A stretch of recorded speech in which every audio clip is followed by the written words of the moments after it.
Right, so we're doing face cam today. I don't really know why, but I just thought it'd be a bit entertaining. I look a mess, I know, but you know, I really don't care.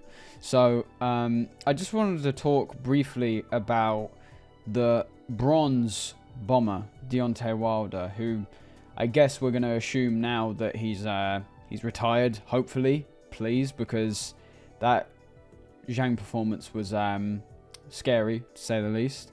But there's a lot of talk around Wilder now, and the word hype job is being thrown around quite frequently.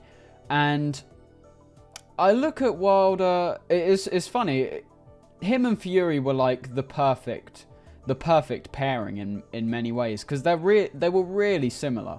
It's just at the time we saw Tyson Fury on a different level because he was the one coming back. The trash talk towards Deontay Wilder was like, we were rooting for him because he was coming back. He was on a comeback trail. But I think Tyson Fury, since those fights, has proved that he's really similar to Wilder. And I think there's nothing better to look at than their resumes, the people they've chosen to fight, the people they've avoided in their career. So let's just go right to the bottom of Wilder's record. Now look, we're not going to be gathering anything substantial from these names. Obviously, look, first round knockout. I don't know any of these fighters. I literally don't know any of them. But as you can see, that it's not like these fighters' records were that good. They obviously weren't fighting anyone that good either.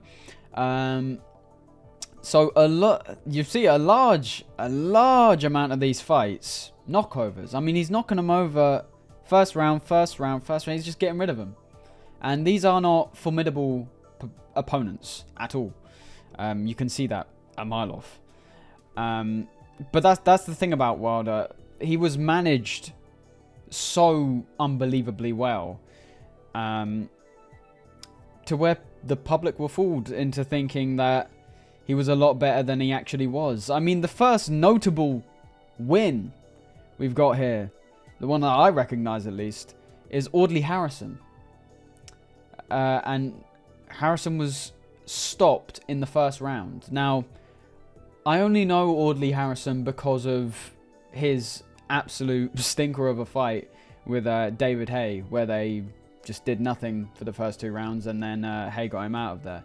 And even in David Haye's case, it was another example of like, why are you talking up this guy? Why are you talking up Audley Harrison? You're just gonna knock him over, and that's exactly what Haye did as well.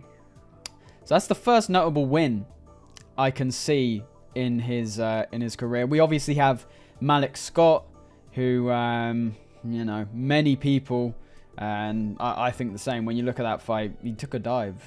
I mean, they're friends. Wilder didn't hit him with anything substantial.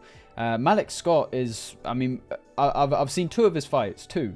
That's the Deontay Wilder one and the Luis Ortiz one. And I just hate Malik Scott in the ring. I hate him. I mean, people hate him in the corner. I hate him in the ring because he was dreadful. But obviously then you've got we start getting into the ones that people bring up more often, like Bermane Stiverne, obviously, Eric Molina, Artur Szpilka. Again, but even then, look, we're going up against, Eric Molina, who, let's not forget, some people ridiculed Joshua for even taking the Molina fight. But Eric Molina's not good. He's not good. And Wilder went 9 rounds with him. And then obviously the Bermane Stiverne rematch where he just toppled him. And then obviously we get to Luis Ortiz, who he fought twice. And in both instances, he had he was basically losing the fight. He was losing the fight, and then a miracle happened, basically, in both instances.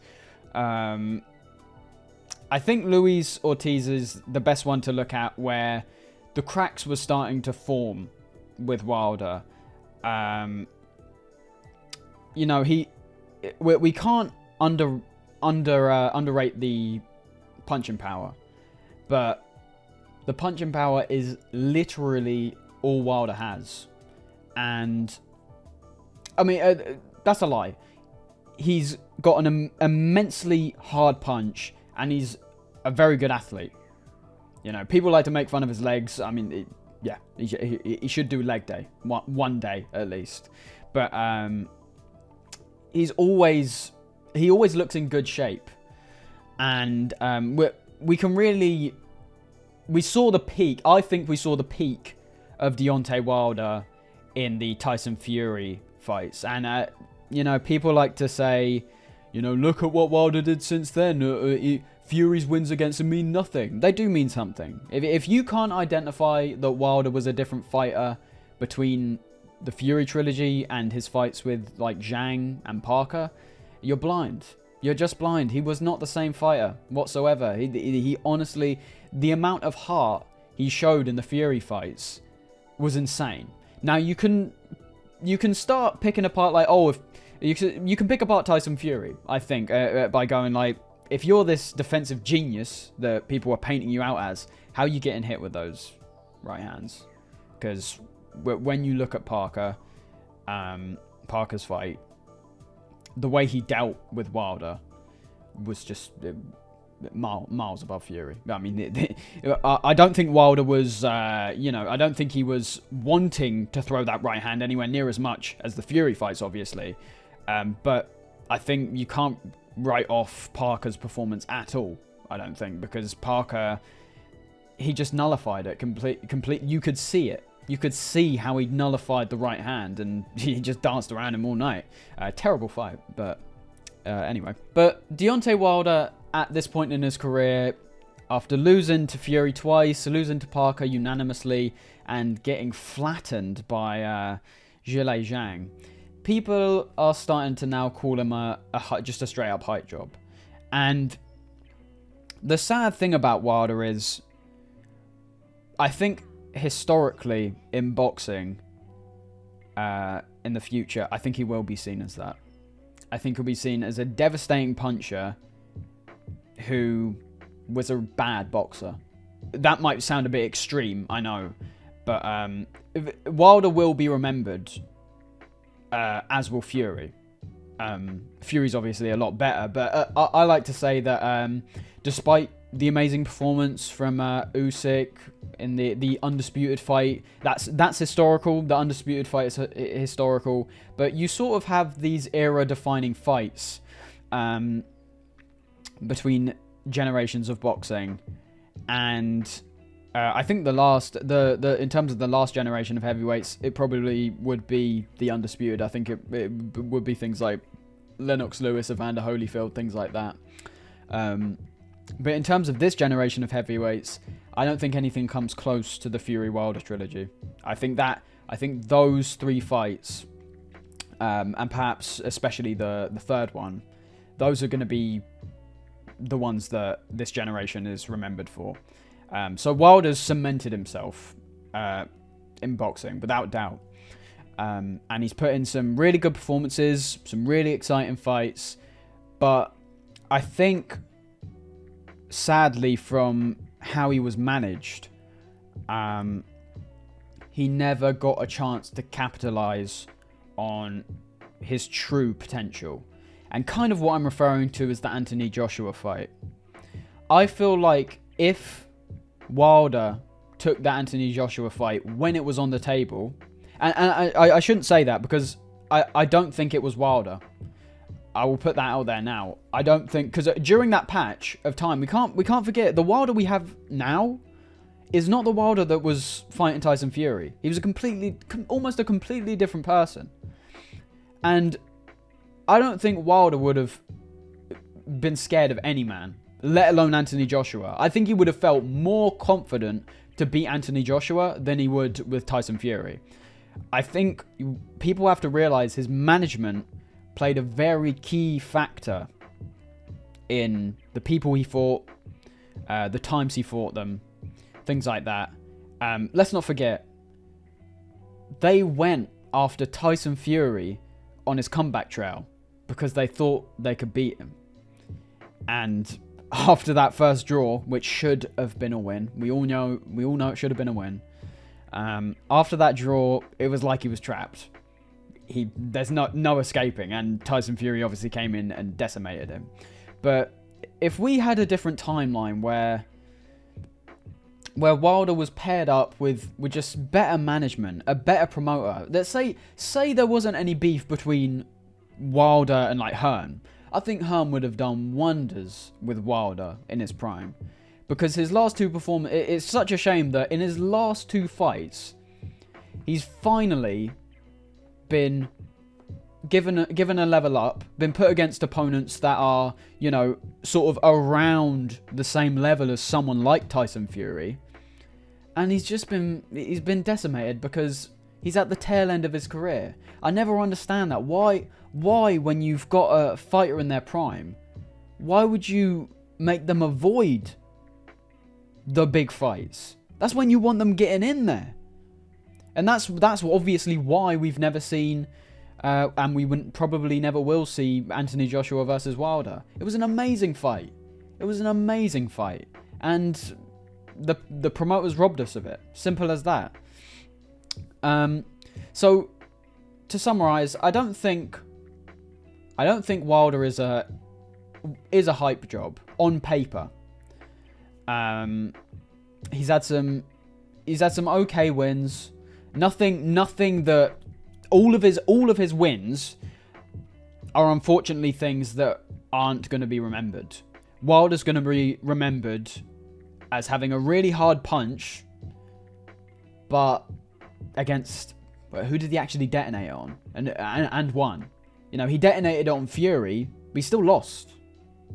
He still lost 2 fights and drew 1. As I say, the biggest one is Luis Ortiz. And Luis Ortiz, you know, good fighter.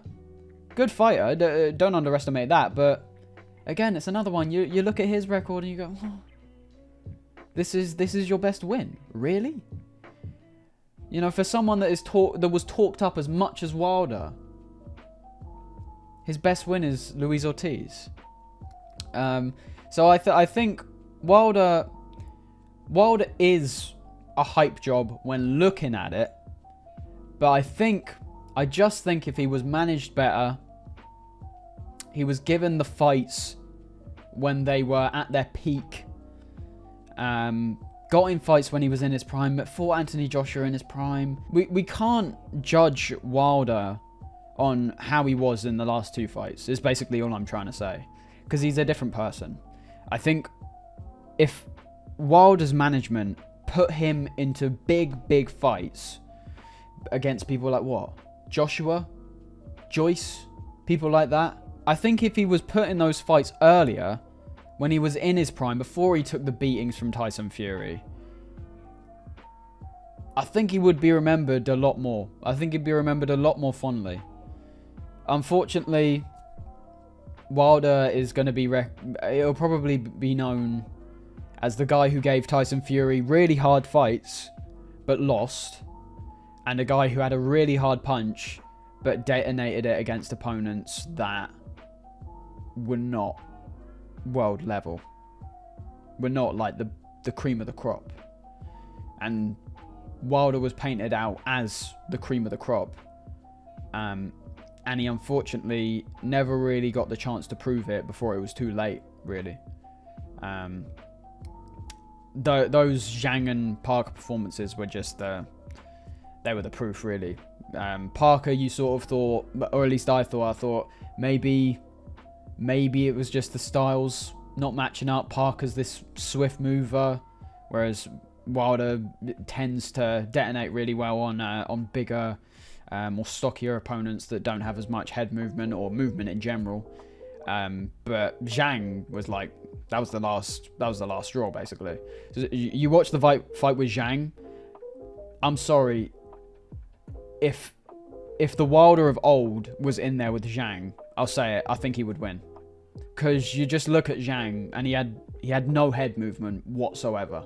He was a prime open target so many times for Wilder, and what did he do? He just went around the ring, went around the exact same thing he did in the Parker fight. So yeah, I think it's a shame that Wilder never really got to show off his true potential. Obviously, depending on how much he actually cares about things like legacy and things like that. Maybe he doesn't. Maybe he just cares about about getting the huge paydays and things like that. And that's fine. That's fine as well. But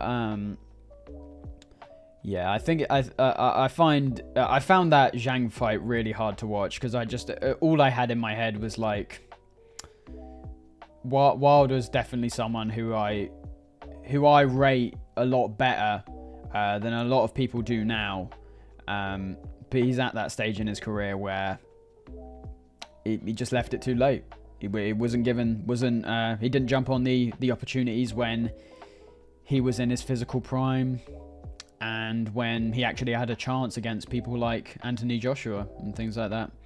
So that's about it. Wilder, Hypejob, no. On paper, yeah. But yeah, great fighter, I suppose, but a terrible boxer.